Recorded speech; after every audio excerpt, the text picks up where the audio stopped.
Because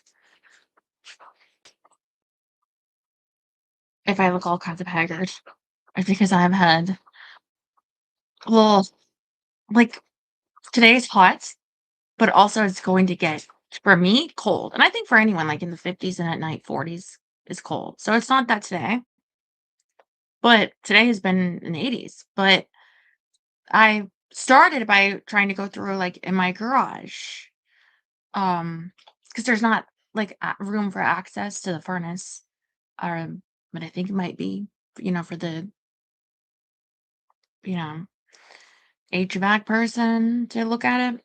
So I Thursday they made me had a coffee there.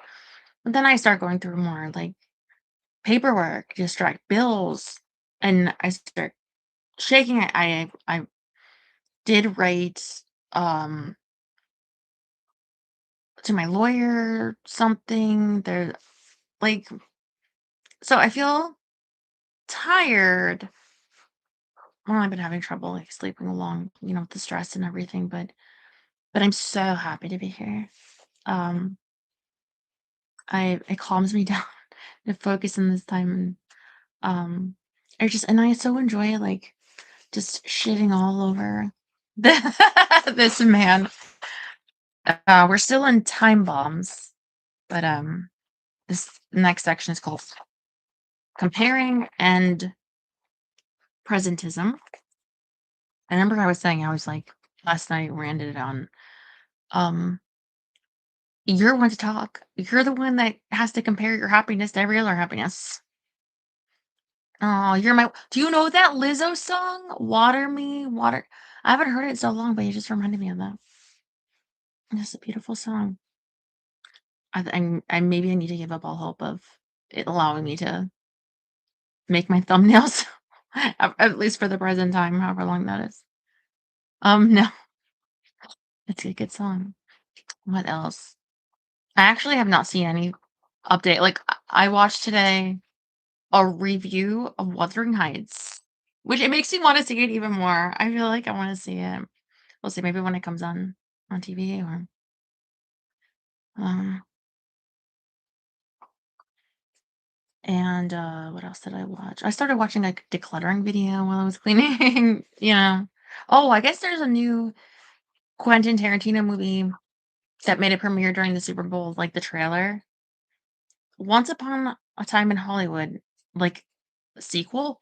Who asked for this? Who feels she's got her reindeer? Who? What? I didn't like the first one. Although I don't like any of his movies. But anyway, so I saw like a little bit of a review of that trailer, or um, kind of Easter eggs of the trailer. But that's all. So I don't know who won the Super Bowl. I don't know ain't nothing about the Super Bowl except there was that trailer. Oh yeah, my legs. You're right. I was gonna put my heels on. I got this romper, these shorts. It's a um flamingo. Like it's got a flamingo on the hood, but I'm not gonna put a hood on. I grabbed these yellow ones. I'm not gonna put a hood on while I'm relaxing and reading to you. So prepare to see me soon if I don't have any heat.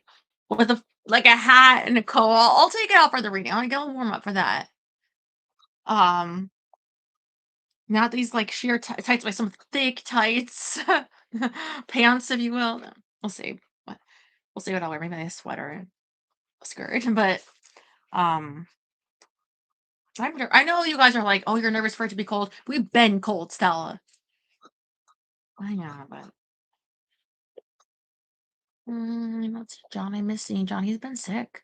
He wrote me last night. He was running a temperature, and he just was like last month. I'm a bit worried about the man.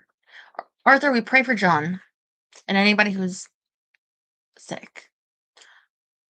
I love Once Upon a Time in Hollywood. Get better taste. The Booth movie is hard. No, unless I can get it on DVD. The Booth movie? Is that you sent me the trailer for that? Is that a new release? Oh, and also, Terry wrote me last night, early yesterday. He's like, it looked like I don't know if I could write this on OnlyFans, but I didn't want to because I didn't want to like get a flag or something. But I wanted to write that his tea looked like illegal black market substances. I don't know what's I think I said it was road dirt. But it's like, "Oh, look at this, like, gourmet tea." And then he said something about, like, experiences sometimes, like, relate to the book I'm like, "Well, yeah, I bet your experience of that nasty rotten tea is worse every time." I love you. I didn't know they made tea like that.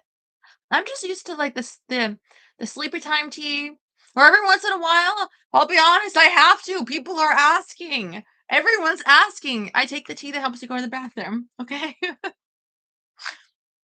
On occasion, okay? Maybe on occasion before we do a certain thing on a date night. You guys are familiar with, but otherwise, and I guess maybe an iced tea if I'm out. Um, but not the fancy stuff, I don't know what that is. You just can't appreciate maybe not. Maybe not. Or what did Jerry say? Um, shoving a chicken's ass in a pig's bladder? I don't know. It was great.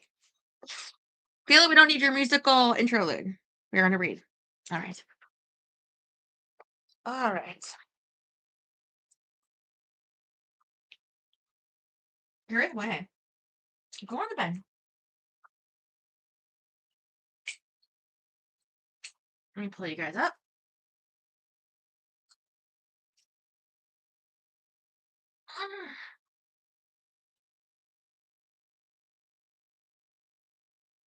Mm,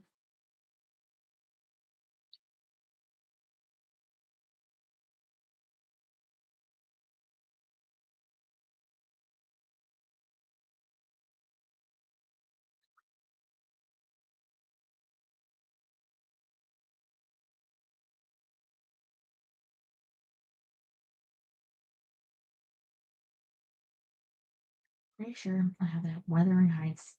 However, it's spelled. On your Dodgy app? You know what? That's like it seems right up your alley, actually.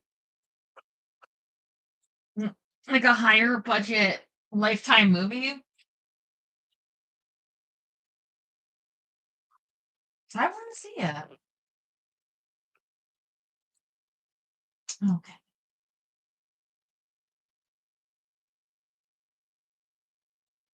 Sleepy Time Tea by a certain 1970s comedian.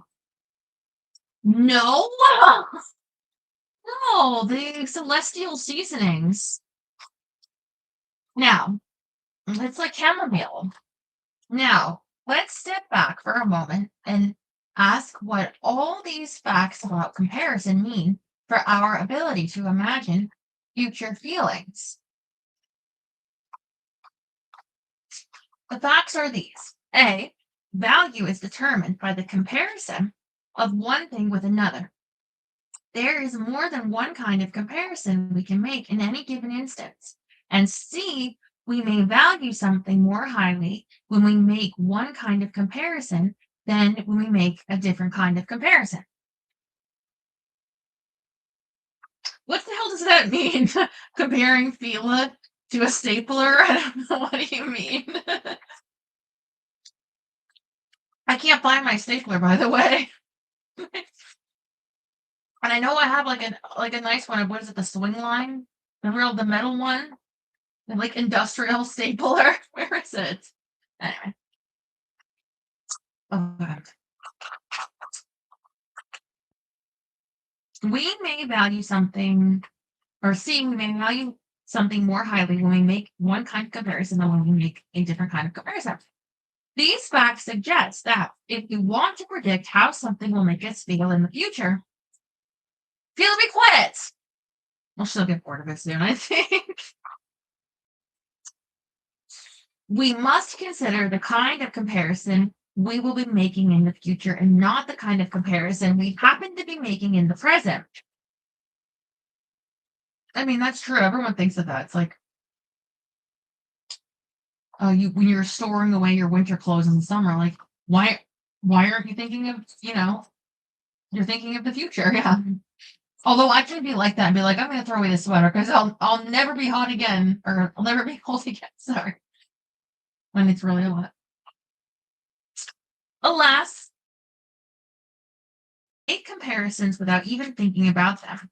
Man, that coffee has gotten expensive. Or I'm not paying double to see this concert. We rarely consider the fact that the comparisons we are making now might not be the ones we will be making later. For example, volunteers in one study were asked to sit at a table and predict how much they would enjoy eating potato chips a few minutes later. Some of the volunteers saw a bag of potato chips and a chocolate bar sitting on the table, and others saw a bag of potato chips and a tin of sardines sitting on the table. Did these extraneous foods influence the volunteers' predictions? You bet they did. Volunteers naturally compared the potato chips with the extraneous food, and they predicted that they liked eating the potato chips more when they compared the chips to the sardines than when they compared the chips to chocolate. I recently found out what kind of fish is a sardine, and then I forgot. Does it begin with a P? Right? They're like cut up pieces of this bigger fish or something. Or no, no, no, no, no. They're babies of that fish. Yeah, they're that fish's babies. But I forget what the fish is. I've never eaten a sardine in my life. I've just heard this.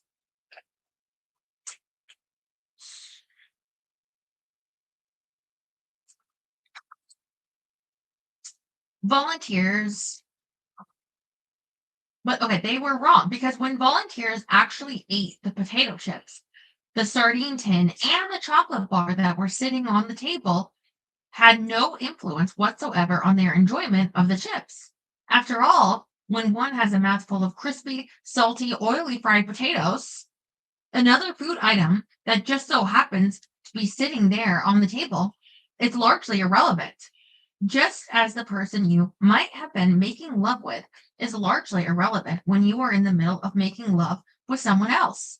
What the volunteers didn't realize was that the comparisons they made as they imagined eating a chip. Sure, chips are okay, but chocolate is so much better. Were not the comparisons they would make when they were actually chowing down on one. They're not Russian eggs. Is it mackerel? It could be mackerel. No, are you thinking of caviar? I mean, I never had that either, but those are eggs, right? And I like fish. I like Atlantic salmon.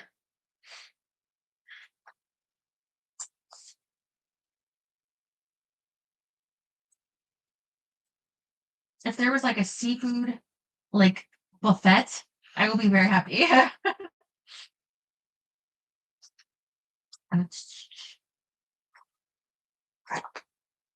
What the volunteers didn't realize was that the comparisons they made as they imagined eating a chip, sure, chips are okay, but chocolate is so much better, were not the comparisons they would make when they were actually chowing down on one.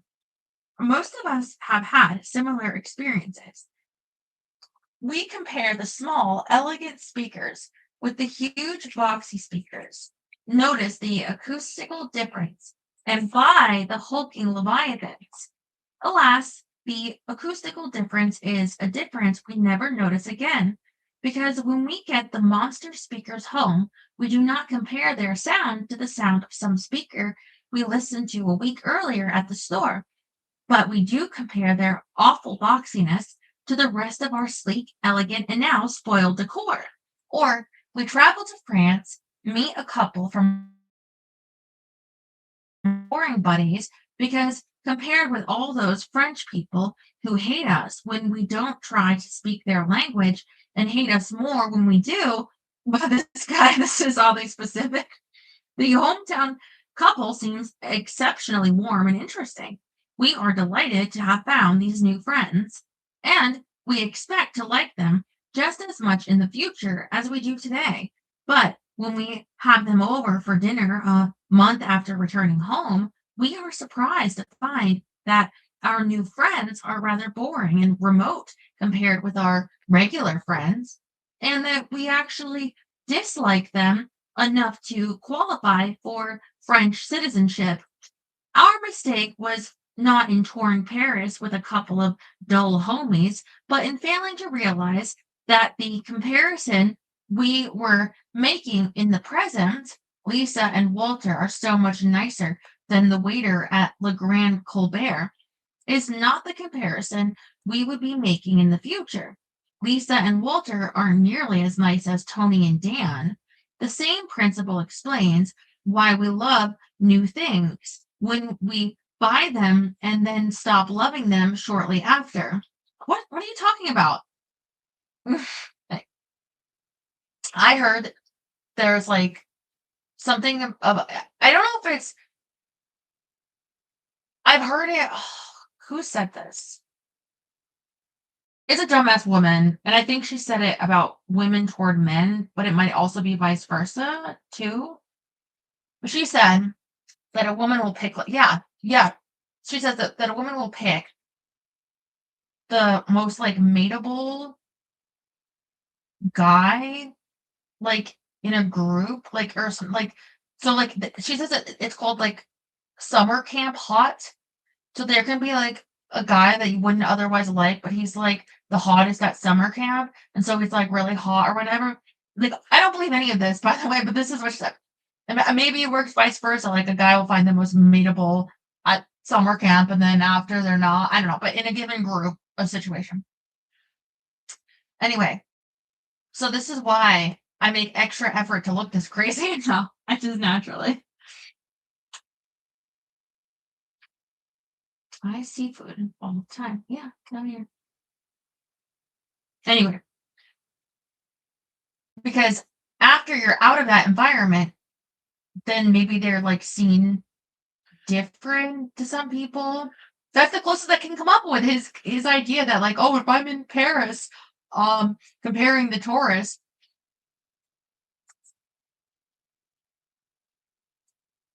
Let's face it, a guy picks whatever he can get. What? Hmm.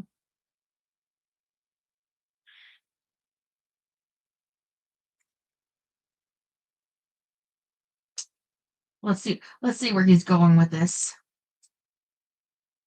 Okay. After you buy them. Okay. When we start shopping for a new pair of sunglasses, we naturally contrast the hip, stylish ones in the store with the old, outdated ones that are sitting on our noses. So we buy the new ones and stick the old ones in a drawer. See, what I used to do is go to the 99, and when they had like a new style, like say like the color of my shoes, and it's like, and I'm sure I have a pair of sunglasses the color of my shoes. And that's probably a reason why, because oh, to match the shoes. And also because they break easy and they were only $1. Um, but not like, hey, why don't I get rid of these shoes? Because there's this new pair that I like better. Yeah, but I still also like these.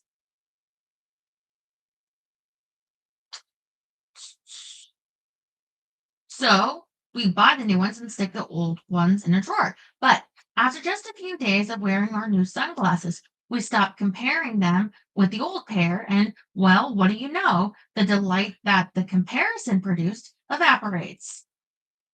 I don't think comparison produces delight, though. The fact that we make different comparisons at different times, but don't realize that we do so, helps explain some otherwise puzzling conundrums. For instance, economists and psychologists have shown that people expect losing $1 to have more impact than gaining $1, which is why most of us would refuse a bet that gives us an 85% chance of doubling our life savings and a 15% chance of losing it. The likely prospect of a big gain just doesn't compensate for the unlikely prospect of a big loss because we think losses are more powerful than equal-sized gains. Speak for yourself. Not a big loss. I don't have any life savings. What does that mean? She is my life savings right there. Not what?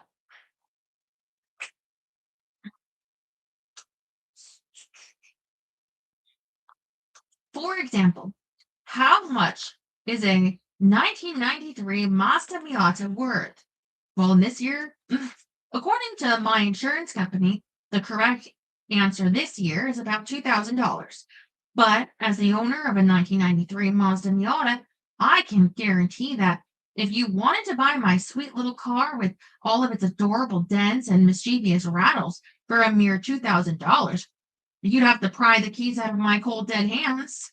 I also guarantee that if you saw my car, you'd think that for $2,000, I should not only give you the car and the keys, but that I should throw in a bicycle, a lawnmower, and a lifetime subscription to the Atlantic. No, because I'd assume you lost your virginity in that car just last year, and I don't want to go near it. Oh, I love lifesavers. I like the peppermint ones. Why would we disagree about the fair value of my car?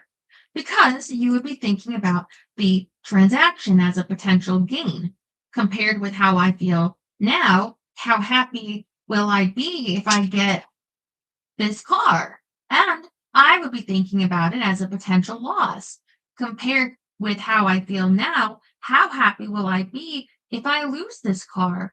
I would want to be compensated for what I expected to be a powerful loss, but you would not want to compensate me because you would be expecting a less powerful gain. What you would be failing to realize is that once you owned my car, your frame of reference would shift. You would be making the same comparison that I am now making, and that the car would be worth every penny you paid for it. What I would be failing to realize is that once I didn't own the car, my frame of reference would shift. I would be making the same comparison that you're making now, and that I'd be delighted with the deal because, after all, I'd never pay $2,000 for a car that was identical to the one I just sold you. The reason why we disagree on the price and quietly question each other's integrity and parenthood is that neither of us realize the kinds of comparisons we are naturally making as buyers, and sellers are not the kinds of comparisons we will naturally make once we become owners and former owners. In short, the comparisons we make have a profound impact on our feelings, and when we fail to recognize that the comparisons we are making today are not the comparisons we will make tomorrow, we predictably underestimate how differently we will feel in the future. Onward. Historians use the word presentism to describe the tendency to judge historical figures by contemporary standards. As much as we all despise racism and sexism, I'm sorry, what I was going to say, what about sexism, you bigot? But he did say that. These isms have only recently been considered moral turpitudes, and thus condemning Thomas Jefferson for keeping slaves or Sigmund Freud for patronizing women is a bit like arresting someone today for having driven without a seatbelt in 1923. Oh, no, no, no. Oh, no. Okay. We read Hamilton. So, Thomas Jefferson, he, there were people very much against slavery at the time. I mean, I know like Hamilton was the only signatory of the Bill of Rights to be the drafting of the Constitution to be anti-slavery, but many people were still anti-slavery. This was just a wealthy man that had power and wanted to keep his slaves. But there were people against it. And Sigmund Freud for patronizing. Oh, he did more than patronize women. Come on, and people knew it was a lot of his stuff. He hid. He hid it because he knew it was weird. what I'm saying is because people will try to say, like, with the Me Too, right? That, like, with, remember Harvey Weinstein, there was a woman that went to the police and wore a wire to report him, but he still didn't get in trouble. Like, it was known in a way that was like, well, it's known that people won't do anything about it. It's known that it's wrong. And then later, some people would try to say, well, you would have done it too if you were him. Not like most people. I'm saying this guy would. This guy's making that argument. Like what Nation was saying about Cosby and his tea or whatever. Like, no, not everyone would. No, there's a reason why it wasn't like, um, yeah, something they talked about in the pudding commercials, like, he knew this wasn't good, really. Well, I mean, he did openly admit some of it in the comedy specials, but I think how dark it was and the extent it was being more swept under the rug. People knew about Cosby, yeah. Yeah, because you could say toward the beginning, like, there were people that reported it, like that girl with the tennis. And when nothing is done, then it feels like you're giving them the pass to get away with it. And then the people look back and say, hey, at the time, everybody did it. What are you talking about? There were people saying this is wrong. So I'm saying whatever things are happening now that are wrong, just because it's happening, it doesn't mean there aren't people openly saying this is messed up. And don't forgive yourself in a few years like, hey, that was the past. No, no, no. No, no, no. You knew it was wrong. And yet, the temptation to view the past through the lens of the present is nothing short of overwhelming. As the president of the American Historical Association noted, presentism admits of no ready solution. It turns out to be very difficult to exit from modernity. The good news is that most of us aren't historians, and thus we don't have to worry about finding that particular exit. The bad news is that all of us are futurians, and presentism is an even bigger problem when people look forward rather than backward, because predictions about the future are made in the present. They are inevitably influenced by the present. The way we feel right now, I'm so hungry, and the way we think right now, the big speakers sound better than the little ones, exert an unusually strong influence on the way we think we'll feel later. Because time is such a slippery concept, we tend to imagine the future as the present with a twist. Thus, our imagined tomorrows inevitably look like slightly twisted versions of today. The reality of the moment is so palpable and powerful that it holds imagination in a tight orbit from which it never fully escapes. Presentism occurs because we fail to recognize that our future selves won't see the world the way we see it now. As we are about to learn, this fundamental inability to take the perspective of the person to whom the rest of our lives will happen is the most insidious problem a futurian can face.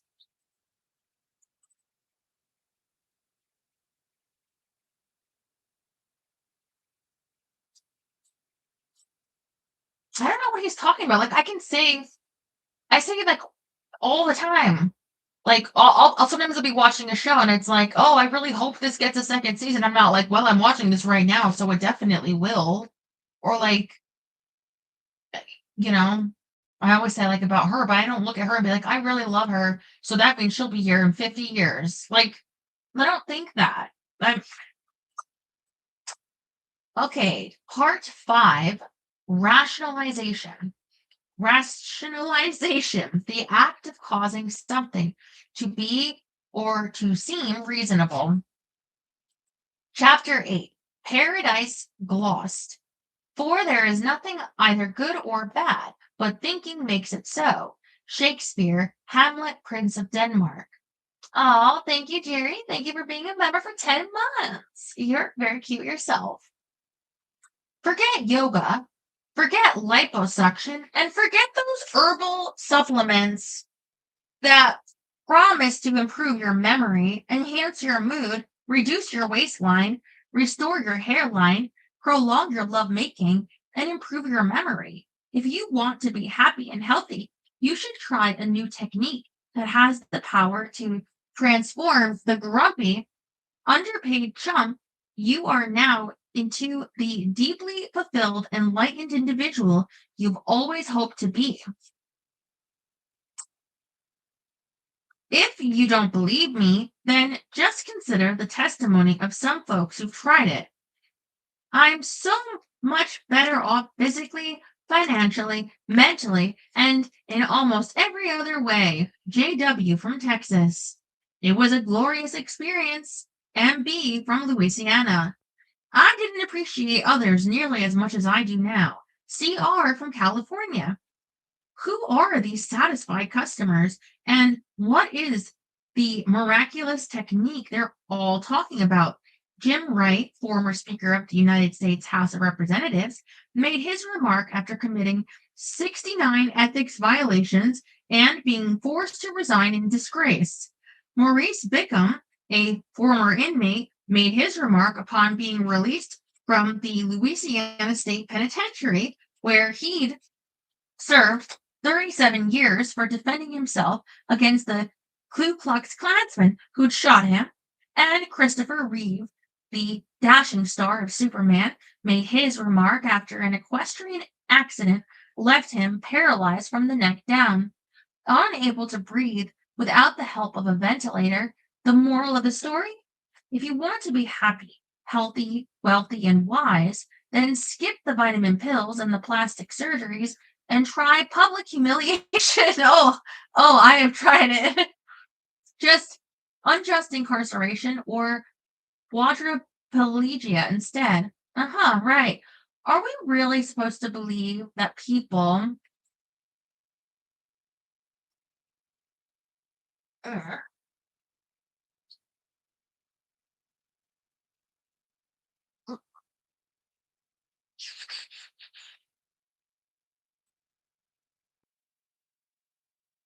who lose their jobs, their freedom, and their mobility are somehow improved by the tragedies that befall them? If that strikes you as a far fetched possibility,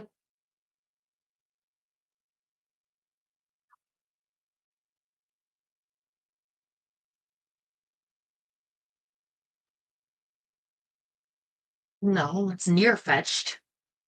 What is he talking about? Fetch my asshole. Hmm.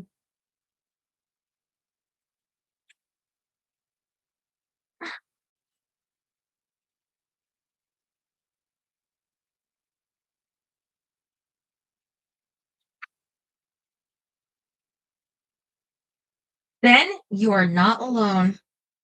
For at least a century, psychologists have assumed that terrible events, such as having a loved one die or becoming the victim of a violent crime, must have a powerful, devastating, and enduring impact on those who experience them. Yeah, it's called trauma.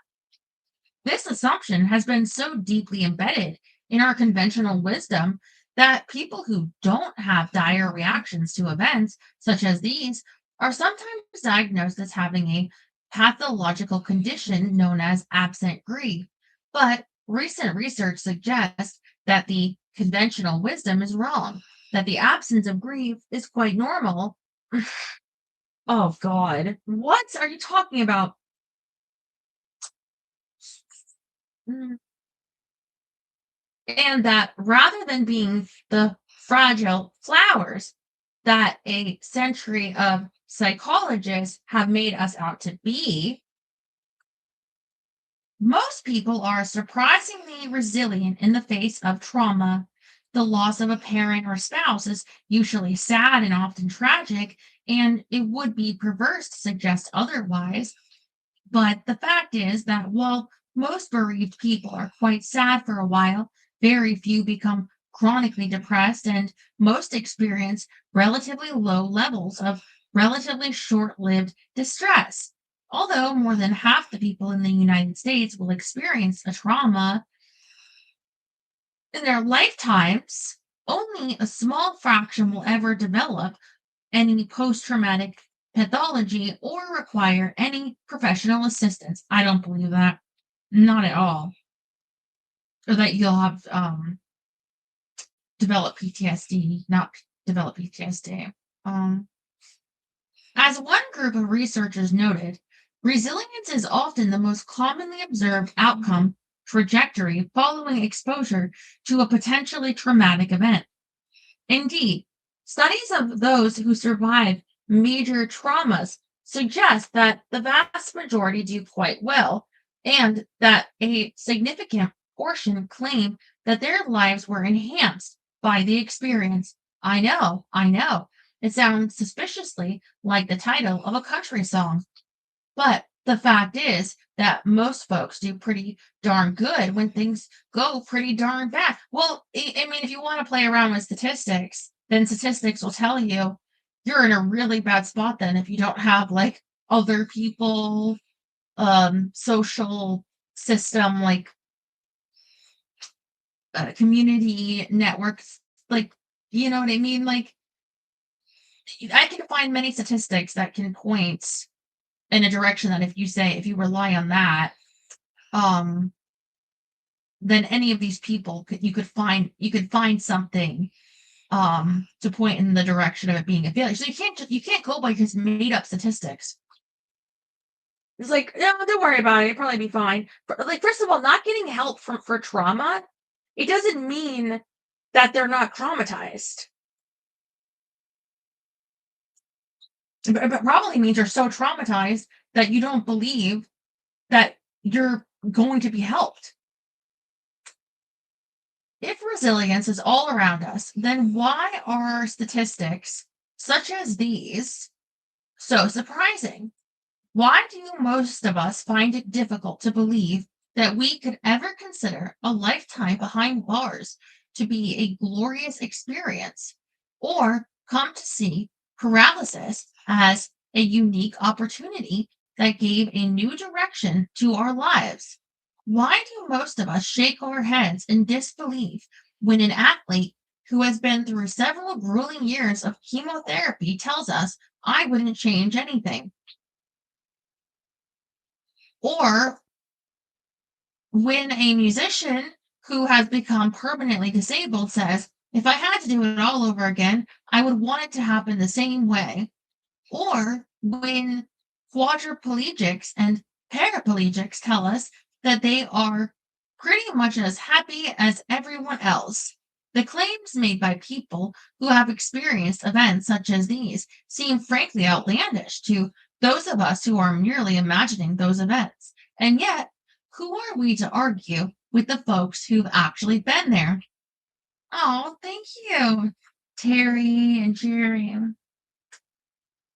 Is it tea? Peach? Hot. Yeah. It, there's a great documentary. It's probably I think it's on HBO, the Boston Marathon bombing victims and what happened to them at least up to that point. Terrible. There's a woman like you was talking about quadriplegic who like she was a runner, obviously. She was in the marathon. She didn't want to have to lose one of her legs. And she fought for so long, so hard to keep her leg. She was brutally miserable. The pain of that, like, and just this one person, like, she just haunts me and stays with me what she went through. And by the end, it wasn't like you have to watch it for yourself, but it wasn't how this guy's describing it for any of these victims, by the way. None of them were like, you know what, when I think of it, I'm really glad this happened to me. Like,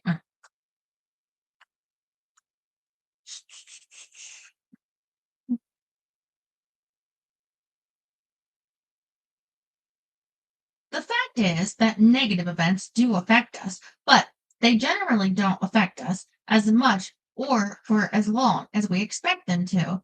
Yeah, maybe if you're starting from a more empowered position than somebody else, or like you're set up to do well already. Like this is why it's like so you can raise a kid completely like in the wild and no help at all whatsoever. But hey, most adults get over things, so that person will, right? Because they're like, you you have to, take each as a case by case basis anyway.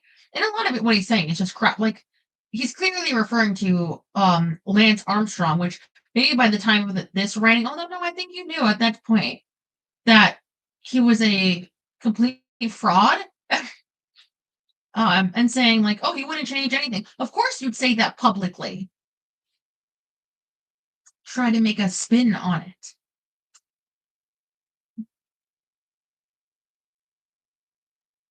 When people are asked to predict how they'll feel if they lose a job or romantic partner, if their candidate loses an important election or their team loses an important game, if they flub an interview, flunk an exam, or fail a contest, they consistently overestimate how awful they'll feel and how long they'll feel awful.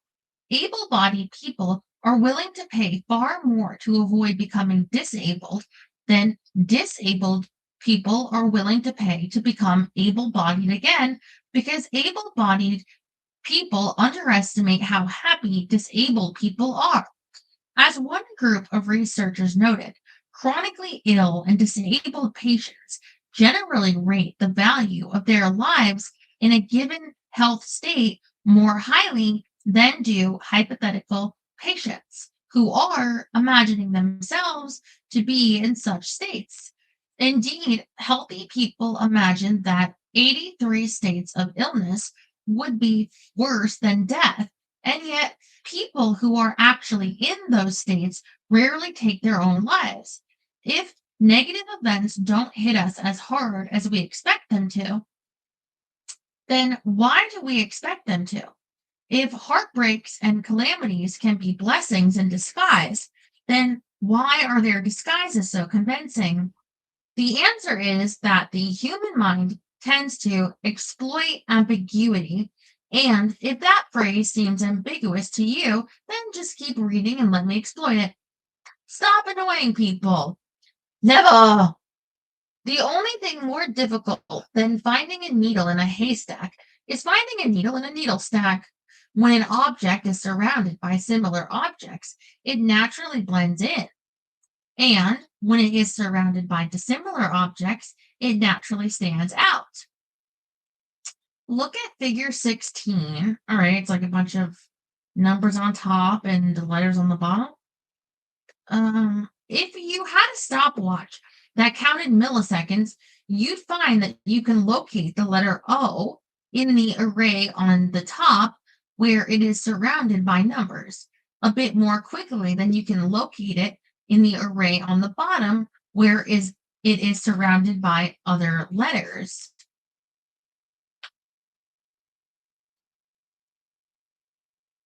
No, I don't see the letter O. I see like a zero. It's not even in the top line. What is he talking about?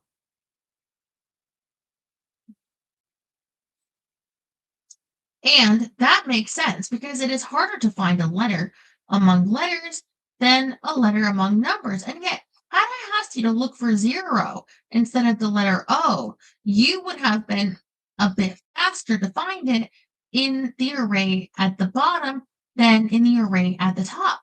Now, most of us think that a basic sensory ability, such as vision, is pretty well explained by its wiring. And if you wanted to understand this ability, you would do well to learn about luminance, contrast, rods, cones, optic nerves, retinas, and the like.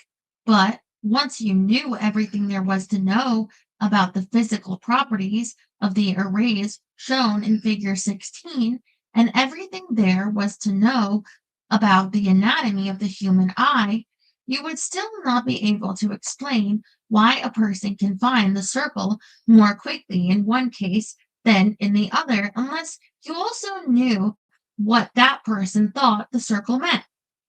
Meanings matter for even the most basic psychological processes. And while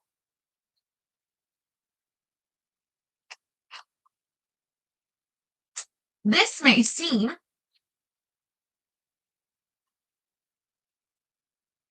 perfectly obvious to reasonable folks like you and me. Ignorance of this perfectly obvious fact sent psychologists on a wild goose chase that lasted nearly 30 years and produced relatively few yeasts.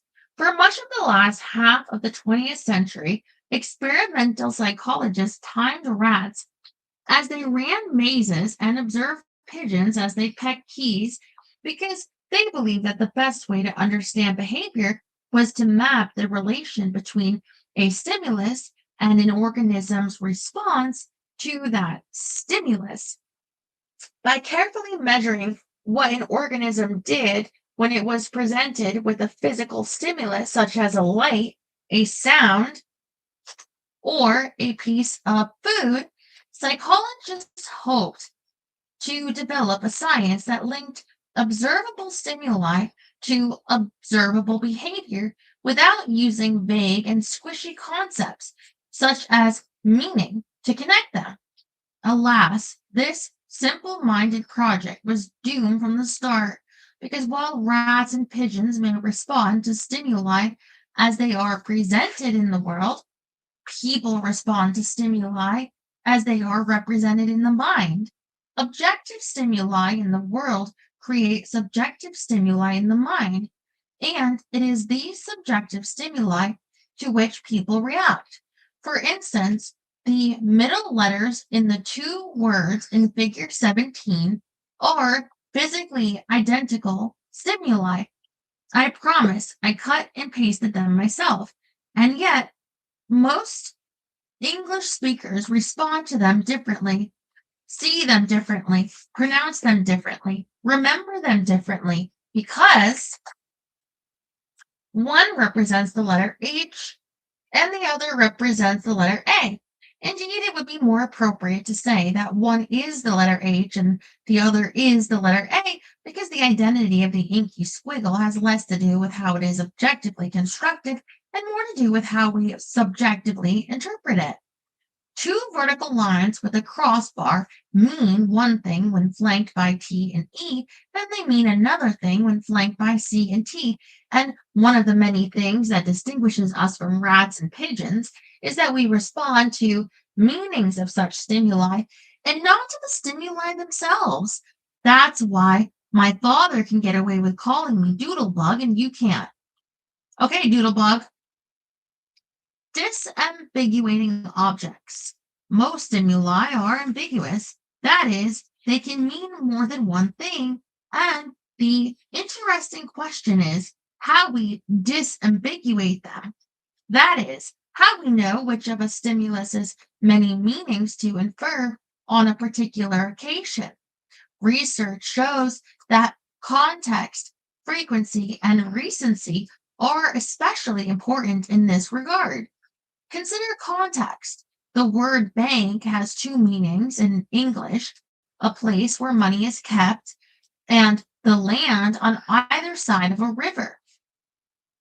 Yet we never misunderstand sentences such as the boat ran into the bank or the robber ran into the bank because the words boat and robber provide a context that tells us which of the two meanings of bank we should infer in each case. Consider frequency.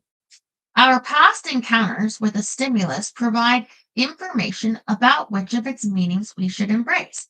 For example, a loan officer is likely to interpret the sentence, "Don't run into the bank," as a warning about how to ambulate through his place of business and not as a sound advice about the steering of boats, because in the course of a typical day, the loan officer hears the word bank and used more frequently in its financial than its maritime sense. Oh, there. Are you saying that words can mean different things in different times? Like, okay, thanks. Consider recency. Even a boater is likely to interpret the sentence, "Don't run into the bank," as a reference to a financial institution rather than a river's edge. If she recently saw an ad for safe deposit boxes, and thus has the financial meaning of bank still active in her mind. Indeed, because I've been talking about banks in this paragraph, I am willing to bet that the sentence, he put a check in the box, causes you to generate a mental image of someone placing a piece of paper in a receptacle and not a mental image of someone making a mark on a questionnaire. I'm also willing to guess that your interpretation of the title of this section depends on whether you annoyed someone more or less recently than someone annoyed you. What? The check in the box?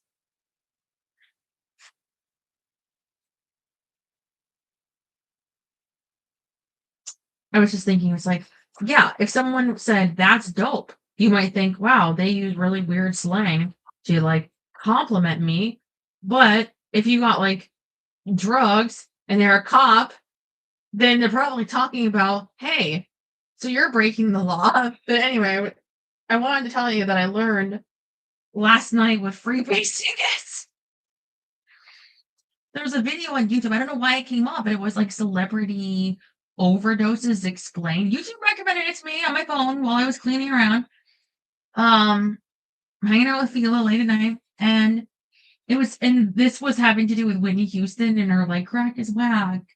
And he said, but um, what she meant was she didn't do crack, she was freebasing, and then explained what that was.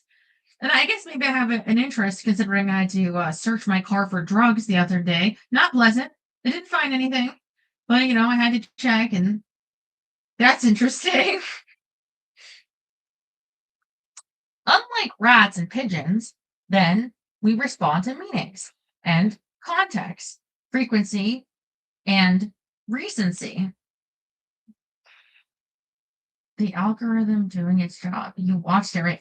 Yeah, I mean, I do like celebrity stuff, maybe, yeah. Does the guy says, I can't think of the name of his channel right now, but he says he's a drug nerd. I don't know what that is, but he seemed like some kind of a musician.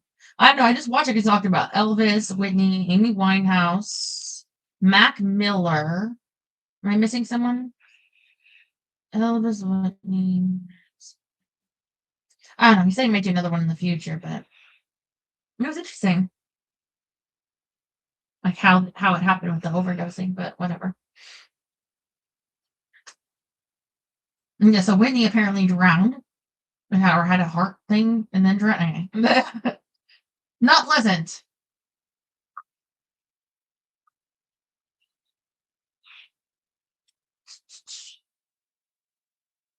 Unlike rats and pigeons, then, we respond to meanings and context, frequency, and recency are three of the factors that determine which meaning we will infer when we encounter an ambiguous stimulus. But there is another factor of equal importance and greater interest. Like rats and pigeons, each of us has desires, wishes, and needs. We are not merely spectators of the world, but investors in it. And we often prefer that an ambiguous stimulus mean one thing rather than another. Consider, for example, the drawing of a box in figure 18. This object, called the Necker cube after the Swiss crystallographer who discovered it in 1832, is inherently ambiguous, and you can prove this to yourself simply by staring at it for a few seconds. At first, the box appears to be sitting on its side, and you have the sense that you're looking out at a box that is across from you. The dot is inside the box, at the place where the back panel and the bottom panel meet. But if you stare long enough, the drawing suddenly shifts. The box appears to be standing on its head, and you have the sense that you're looking down on a box that is below you.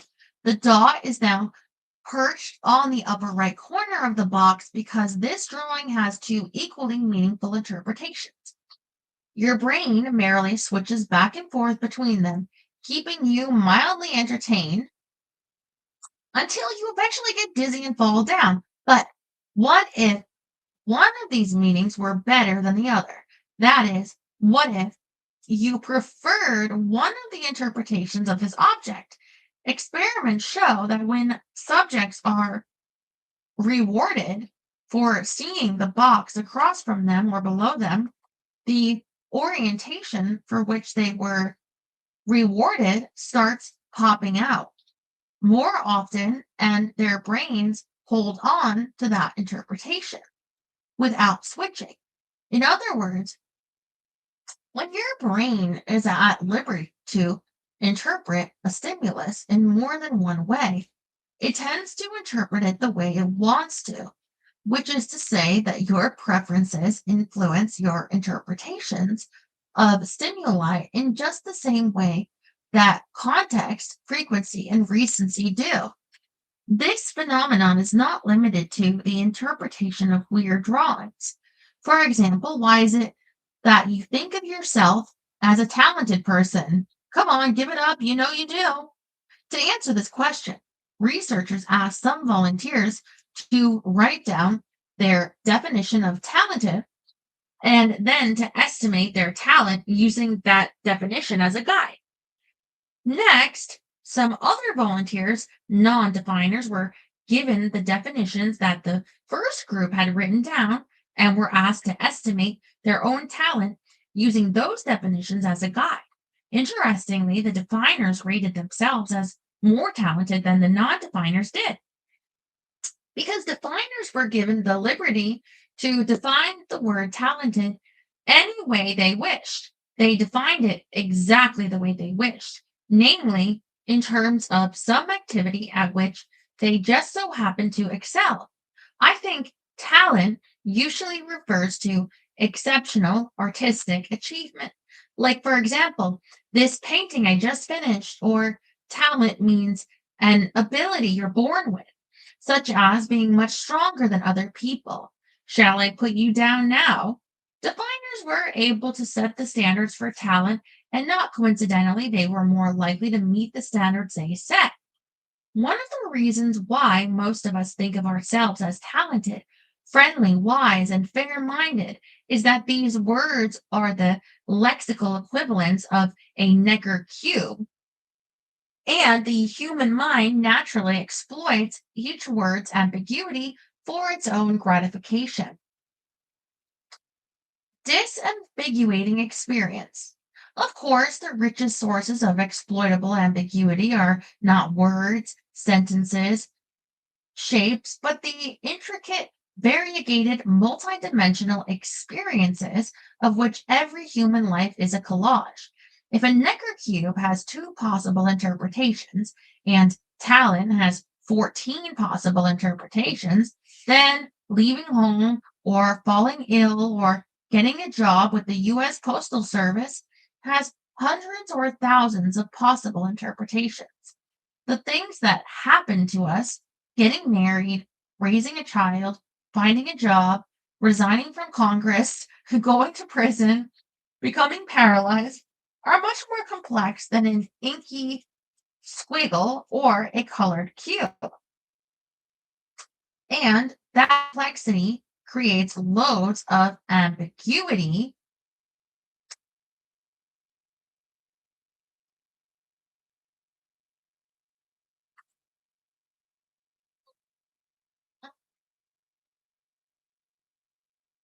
that just begs to be exploited. It doesn't have to beg hard. For example, volunteers in one study were told that they would be eating a delicious but unhealthy ice cream sundae, ice cream eaters, and others were told that they would be eating a bitter but healthful plate of fresh kale, kale eaters, before actually eating these foods. The researchers asked the volunteers to rate the similarity of a number of foods, including ice cream sundaes, kale, and spam, which everyone considered both unpalatable and unhealthful. The results showed that ice cream eaters thought that spam was more like kale than it was like ice cream. Why? because for some odd reason, ice cream eaters were thinking about food in terms of its taste, and unlike kale and spam, ice cream tastes delicious. On the other hand, kale eaters thought that spam was more like ice cream than it was like kale. Why? Because for some odd reason, kale eaters were thinking about food in terms of healthfulness, and unlike kale, ice cream and spam are unhealthful. The odd reason isn't really so odd, just as a Necker cube is both across from you and below you. Ice cream is both fattening and tasty, and kale is both healthful and bitter. Your brain and my brain easily jump back and forth between these different ways of thinking about the foods because we are merely reading about them. But if we were preparing to eat one of them, our brains would automatically exploit the ambiguity of that food's identity and allow us to think of it in a way that pleased us, delicious dessert or nutritious veggie, rather than a way that did not, fattening dessert or bitter veggie. As soon as our potential experience becomes our actual experience, as soon as we have a stake in its goodness, our brains get busy looking for ways to think about the experience that will allow us to appreciate it. Because experiences are inherently ambiguous, finding a positive view of an experience is often as simple as finding the below you view of a Necker cube. And research shows that most people do this well and often. Consumers evaluate kitchen appliances more positively after they buy them. Job seekers evaluate jobs more positively after they accept them. And high school students evaluate colleges more positively after they get into them. Racetrack gamblers evaluate their horses more positively when they are leaving the betting window than when they are approaching it. And voters evaluate their candidates more positively when they are exiting the voting booth than when they are entering it. A toaster, a firm, a university, a horse, and a senator are all just fine and dandy, but when they become our toaster, firm, university, horse, and senator, they are instantly finer and dandier. Studies such as these suggest that people are quite adept at finding a positive way to view things once those things become their own. Cooking with facts. In Voltaire's classic novel, Candide, Dr. Pangloss is a teacher of metaphysico-theologo-cosmology who believes in the best of all possible worlds. It is clear, he said, that things cannot be other than the way they are, for as all things have been created for some end, they must necessarily be created for the best end. For instance, noses were made to support spectacles. Hence, we wear spectacles. The legs, as anyone can see, were made for breeches, and so we wear breeches. Stones were made to be shaped into castles. Thus, my lord, that sounds like a Knight of the Seven Kingdoms, my lord, has a fine castle because the greatest baron in the province ought to have the finest house, and because pigs were made to be eaten, we eat pork all year round. So those who say that everything is well are speaking foolishly. They should say that everything is best. The research I've described so far seems to suggest that human beings are hopelessly Panglossian. There are more ways to think about experience than there are experiences to think about. And human beings are unusually inventive when it comes to finding the best of all possible ways. And yet, if this is true, then why aren't we all walking around with wide eyes and loopy grins, thanking God for the wonder of hemorrhoids and the miracle of in laws? Because the mind may be gullible, but it ain't no patsy. The world is this way, We wish the world were that way, and our experience of the world, how we see it, remember it, imagine it, is a mixture of stark reality and comforting illusion. We can't spare either. If we were to experience the world exactly as it is, we'd be too depressed to get out of bed in the morning. Well. I mean, it's hard. But if we were to experience the world exactly as we want it to be, we'd be too deluded to find our slippers. We may see the world through rose colored glasses, but rose colored glasses are neither opaque nor clear. They can't be opaque because we need to see the world clearly enough to participate in it, to pilot helicopters, harvest corn, diaper babies, and all the other stuff that smart mammals need to do in order to survive and thrive. But they can't be clear because we need their rosy tint to motivate us to design the helicopters.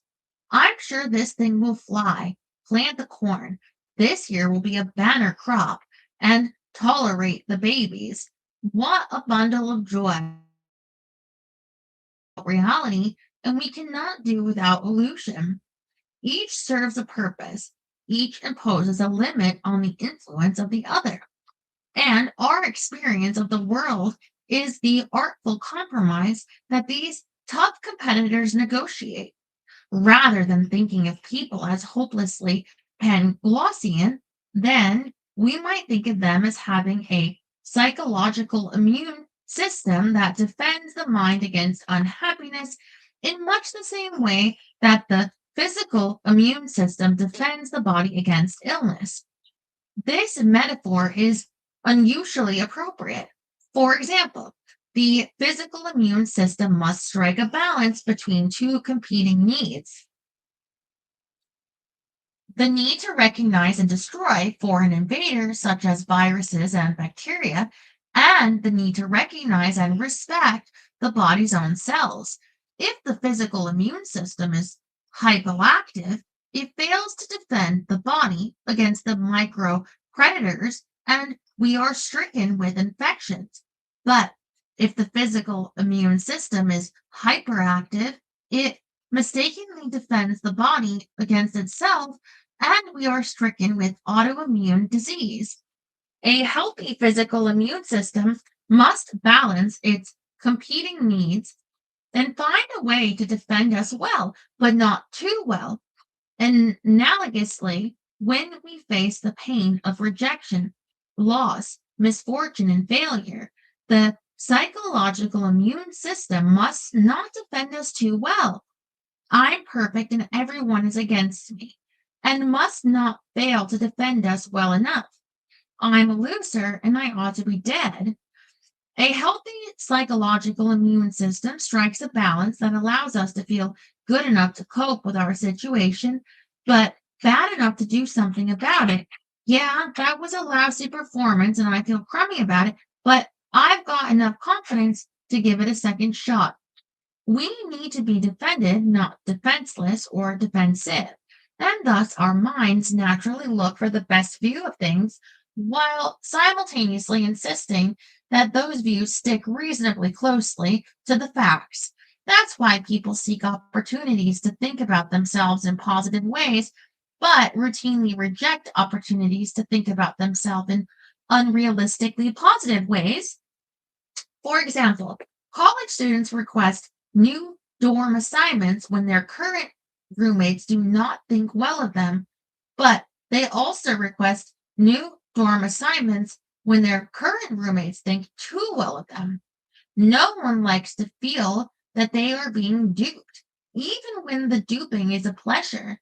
In order to maintain the delicate balance between reality and illusion, we seek positive views of our experience, but we can only allow ourselves to embrace those views when they seem credible. So, what makes a view seem credible? Finding facts. Oh, thank you, Jerry. Yeah, his examples are trash. I'm with you. I If you look at the rates of certain substance uses in our country, legal and otherwise, like prescribed and otherwise, you can see that he's totally wrong of the way people feel about things. It's just not true. If someone asked you why you believe that smoking is bad and jogging is good, or that the earth is round and the galaxy is flat, or that cells are small and molecules are smaller, you would point to the facts. You might need to explain that you do not personally know the facts to which you are pointing, but that you do know that at some time in the past, a bunch of very earnest people in white lab coats went out and observed the world with stethoscopes, telescopes, and microscopes, wrote down what they observed, analyzed what they wrote down, and then told the rest of us what to believe about nutrition, cosmology, and biology. Scientists are credible because they draw conclusions from observations. And ever since the empiricists trumped the dogmatists and became the kings of ancient Greek medicine, Westerners have had a special reverence for conclusions that are based on things they can see. It isn't surprising, then, that we consider our own views credible when they are based on observable facts, but not when they are based on wishes, wants, and fancies. We might like to believe that everyone loves us, that we will live forever, and that high tech stocks are preparing to make a major comeback. And it would be awfully convenient if we could just push a little button at the base of our skulls and instantly believe as we wanted. But that's not how believing works. Over the course of human evolution, the brain and the eye have developed a contractual relationship in which the brain has agreed to believe what the eye sees and not to believe what the eye denies. So, if we are to believe something, then it must be supported by, or at least not blatantly contradicted by, the facts. If views are acceptable only when they are credible, and if they are credible only when they are based on facts, then how do we achieve positive views of ourselves and our experience? How do we manage to think of ourselves as great drivers, talented lovers, and brilliant chefs when the facts of our lives include a pathetic parade of dented cars, disappointed partners, and deflated souffles? The answer is simple. We cook the facts. There are many different techniques for collecting, interpreting, and analyzing facts, and different techniques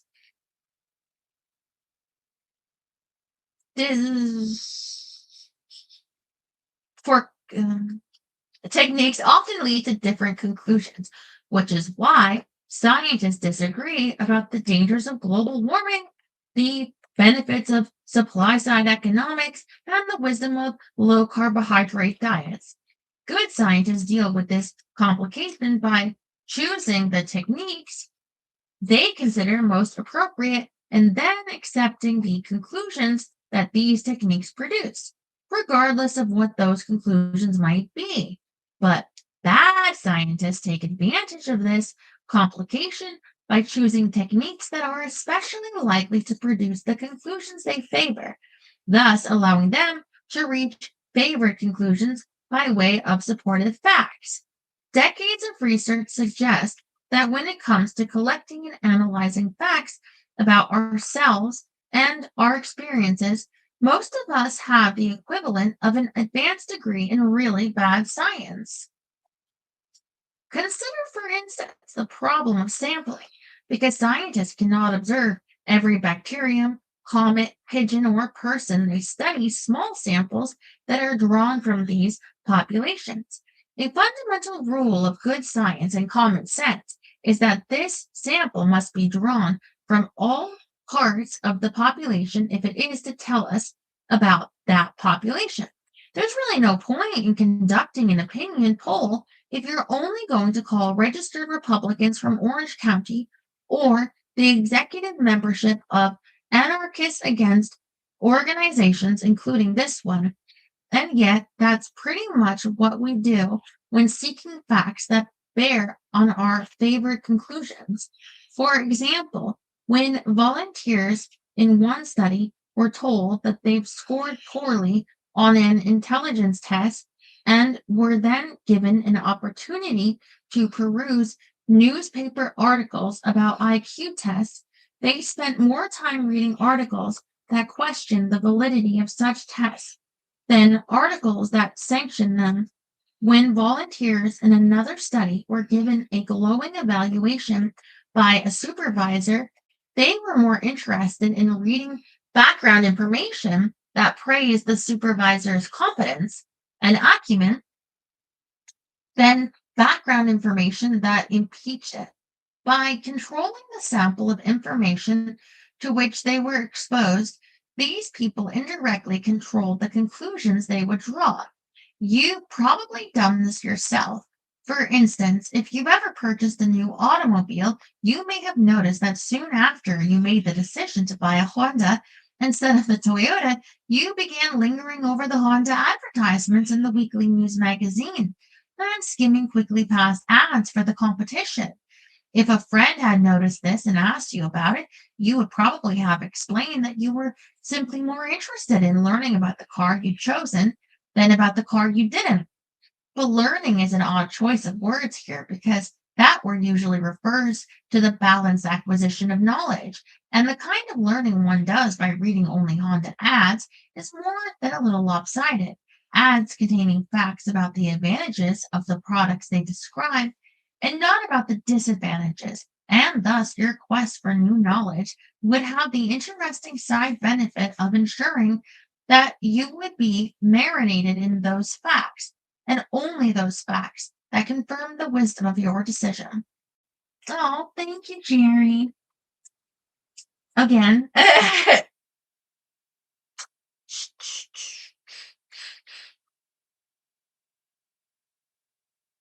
Not only do we select favorable facts from magazines, we also select them from memory. For example, in one study, some volunteers were shown evidence indicating that extroverts receive higher salaries and more promotions than introverts do.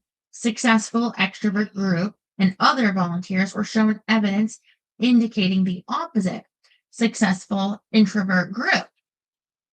When the volunteers were asked to recall specific behaviors from their past that would help determine whether they were extroverted or introverted, volunteers in the successful extrovert group tended to recall the time when they brazenly walked up to a complete stranger and introduced themselves, whereas volunteers in the successful introvert group tended to recall the time when they saw someone they liked but had been too shy to say hello. Of course, other people, and not memories or magazine ads, are the richest sources of information about the wisdom of our decisions, the extent of our abilities, and the irresistible effervescence of our bubbly personalities. Our tendency to expose ourselves to information that supports our favorite conclusions is especially powerful when it comes to choosing the company we keep. You've probably noticed, with the exception of Wilt Chamberlain, nobody picks friends and lovers by random sampling. On the contrary, we spend countless hours and countless dollars carefully arranging our lives to ensure that we are surrounded by people who like us and people who are like us. It isn't surprising then that when we turn to the folks we know for advice and opinions, they tend to confirm our favorite conclusions, either because they share them or because they don't want to hurt our feelings by telling us otherwise. Should the people in our lives occasionally fail to tell us what we want to hear, we have some clever ways of helping them. For example, studies reveal that people have a penchant for asking questions that are subtly engineered to manipulate the answers they receive. A question such as, "Am I the best lover you've ever had?" is dangerous because it has only one answer that can make us truly happy. But a question such as, What you like best about my lovemaking is brilliant because it has only one answer that can make us truly miserable, or two if you count. It reminds me of Will Chamberlain. Studies show that people intuitively lean toward asking the questions that are most likely to elicit answers they want to hear. And when they hear those answers, they tend to believe what they've nudged others to say, which is why Tell Me You Love Me remains such a popular request. In short, we derive support for our preferred conclusions by listening to the words that we put in the mouths of people who have already been pre selected for their willingness to say what we want to hear. And it gets worse because most of us have ways of making other people confirm our favorite conclusions without ever engaging them in conversation.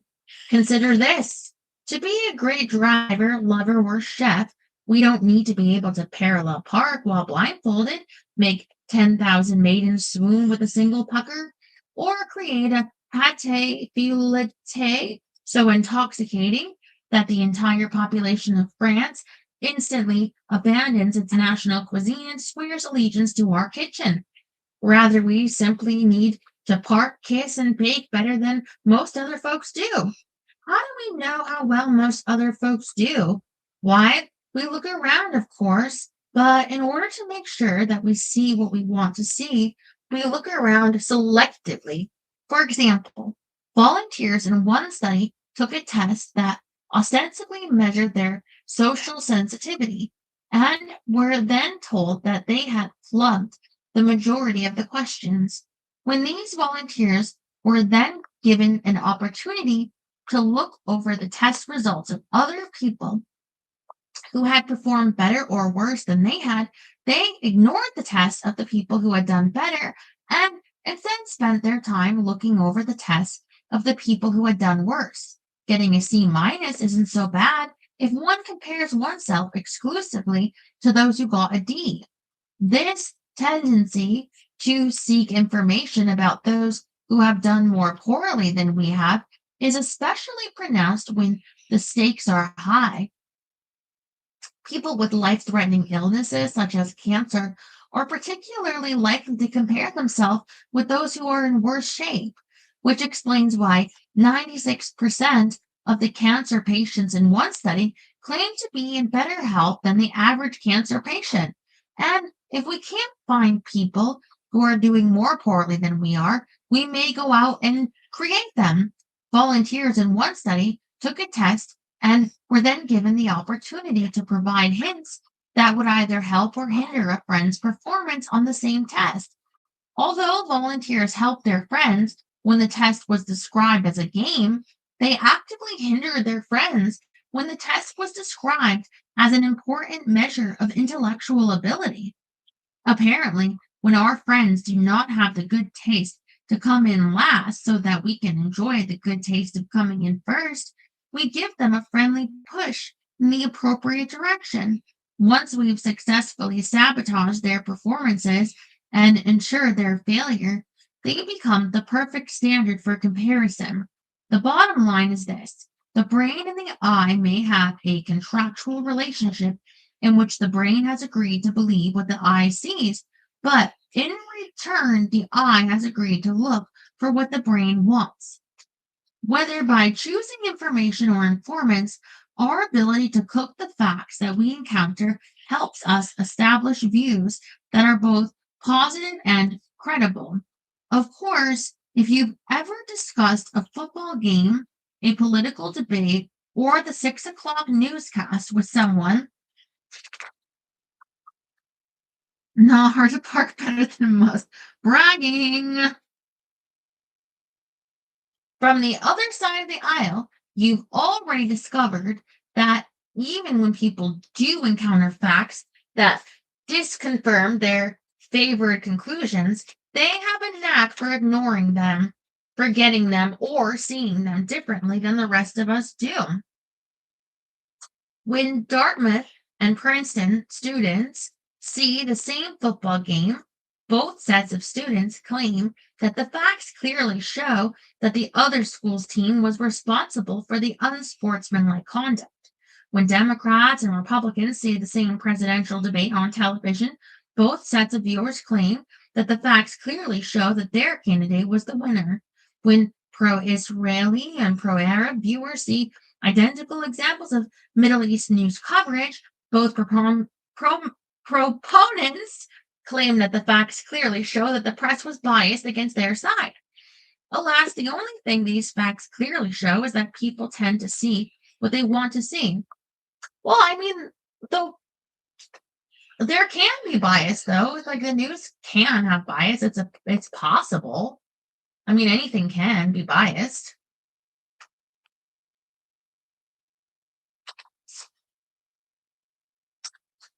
I have a bias towards this smut. She is the best smut. No, not really, but I love her.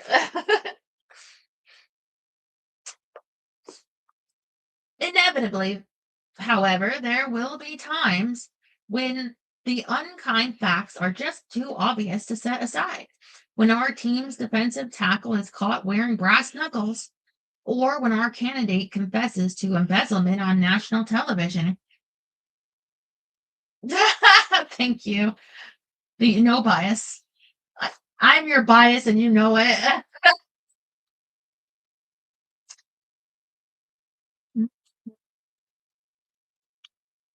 How do we manage to maintain a favorite conclusion when the brute facts just won't cooperate? Although the word fact seems to suggest a sort of unquestionable irrefutability, facts are actually nothing more than conjectures that have met a certain standard of proof. If we set that standard high enough, then nothing can ever be proved, including the fact of our own existence. If we set the standard low enough, then all things are true and equally so, because nihilism and postmodernism are both such unsatisfying philosophies. We tend to set our standard of proof somewhere in the middle. No one can say precisely where that standard should be set, but one thing we do know is that wherever we see it, we must keep it in the same place when we evaluate the facts we favor and the facts we don't. It would be unfair for teachers to give the students they like easier exams than those they dislike, for federal regulators to require that foreign products pass stricter safety tests than domestic products, or for judges to insist that the defense attorney make better arguments than the prosecutor. And yet, this is just the sort of uneven treatment most of us give to facts that confirm and disconfirm our favorite conclusions. In one study, volunteers were asked to evaluate two pieces of scientific research on the effectiveness of capital punishment as a deterrent. They were shown one research study that used the between states technique, which involved comparing the crime rate of states that had capital punishment with the crime rates of states that did not, and one research study that used the within states technique, which involved comparing the crime rates of a single state before and after it instituted or outlawed capital punishment. For half the volunteers, the between states study concluded that capital punishment was effective, and the within states study concluded it was not. For the other half of the volunteers, these conclusions were reversed. The results showed that volunteers favored whichever technique produced the conclusion that verified their own personal political ideologies. When the within states technique produced an unfavorable conclusion, volunteers immediately recognized that within states comparisons are worthless because factors such as employment and income vary over time, and thus crime rates in one decade, the 1980s, can't be compared with crime rates in another decade, the 1990s. But when the between states technique produced an unfavorable conclusion, volunteers immediately recognize that between states comparisons are worthless because factors such as employment and income vary with geography, and thus crime rates in one place, Alabama, can't be compared with crime rates in another place, Massachusetts. Clearly, volunteers set the methodological bar higher for studies that disconfirm their favorite conclusions. This same technique allows us to achieve and maintain a positive and credible view of ourselves and our experiences. For example, volunteers in one study were told that they had performed very well or very poorly on a social sensitivity test and were then asked to assess two scientific reports, one that suggested the test was valid and one that suggested it was not. Volunteers who had performed well on the test believed that the studies in the validating report used sounder scientific methods than did the studies in the invalidating report, but volunteers who performed poorly on the test believed precisely the opposite. When facts changed our favored conclusion, we scrutinize them more carefully and subject them to more rigorous analysis. We also require a lot more of them. For example, how much information would you require before you were willing to conclude that someone was intelligent? Would their high school transcripts be enough? Would an IQ test suffice? Would you need to know what their teachers and employers thought of them? Volunteers in one study were asked to evaluate the intelligence of another person, and they required considerable evidence before they were willing to conclude that the person was truly smart. But interestingly, they required much more evidence when the person was an unbearable pain in the ass than when the person was funny, kind, and friendly. When we want to believe that someone is smart, then a single letter of recommendation may suffice. But when we don't want to believe that person is smart, we may demand a thick manila folder full of transcripts, tests, and testimony. Precisely the same thing happens when we want or don't want to believe something about ourselves. For instance, volunteers in one study were invited to take a medical test that would supposedly tell them whether they did or did not have a dangerous enzyme deficiency that would predispose them to pancreatic disorders. The volunteers placed a drop of their saliva on a strip of ordinary paper that the researchers falsely claimed was a medical test strip. Some volunteers, positive testers, were told that if the strip turned green in 10 to 60 seconds, then they had the enzyme deficiency. Other volunteers, negative testers, were told that if the strip turned green in 10 to 60 seconds, then they didn't have the enzyme deficiency. Although the strip was an ordinary piece of paper and hence never turned green, the negative testers waited much longer than the positive testers before deciding that the test was complete. In other words, the volunteers gave the test strip plenty of time to prove that they were well, but much less time to prove that they were ill. Apparently, it doesn't take much to convince us that we are smart and healthy, but it does take a whole lot of facts to convince us of the opposite. We ask whether facts allow us to believe our favorite conclusions and whether they compel us to believe our disfavored conclusions. Not surprisingly, disfavored conclusions have a much tougher time meeting this more rigorous standard of proof. It's like everything he says. I'm not like that. Like, always think I'm very, very unwell.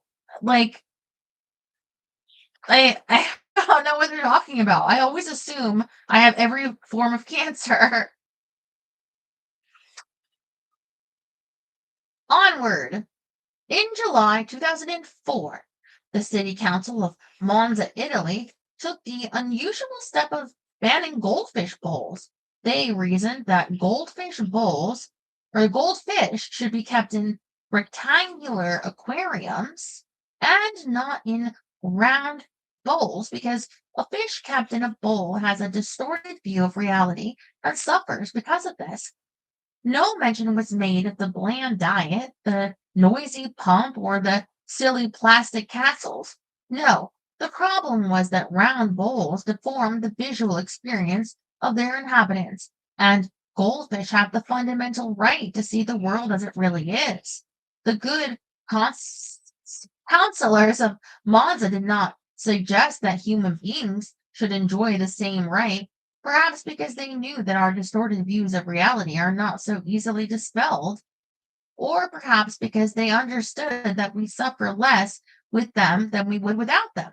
Distorted views of reality are made possible by the fact that experiences are ambiguous. That is, they can be credibly viewed in many ways, some of which are more positive than others. To ensure that our views are credible, our brain accepts what our eye sees. To ensure that our views are positive, our eye looks for what our brain wants. The conspiracy between these two servants allows us to live at the fulcrum of stark reality and comforting illusion. So, what does all of this have to do with forecasting our emotional futures? As we are about to see, we may live at the fulcrum of reality and illusion, but most of us don't know our own address. I know my address. Hmm.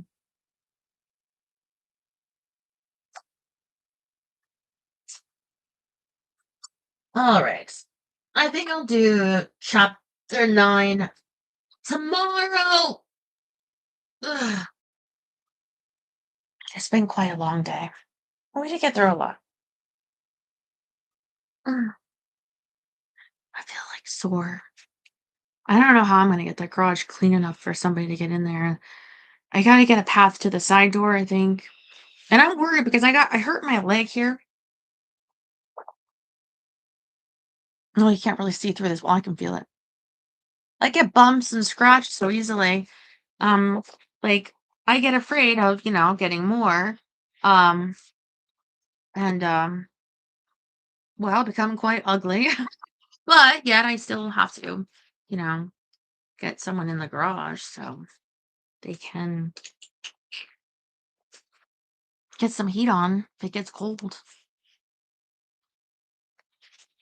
Anyway, I love you very much. I gotta eat some supper. I really am trying to make things better. I don't know if it seems like it, but I really am. I do feel better to have my car in the driveway, even though yesterday was a nightmare at the grocery store. But um, maybe I can make my way to the bank tomorrow because I really have to talk with them. Because, like, for one, they're charging me my account. Like I don't have any money in my savings, so they're charging me to not have money, like every month. Which I think is not fair. So I don't want to have that account anymore. Um, so in the other one, I have all these fees too because I don't meet the threshold of having enough money to not have the fees. So they should put me on a different account. And I haven't been able to go because I haven't had my car. Anyway, so that's my plan tomorrow, possibly, you know. But I have other things I have to do too with like the garage. So, but I will let you know, and I'll be reading to you tomorrow. And I love you very much. Mm.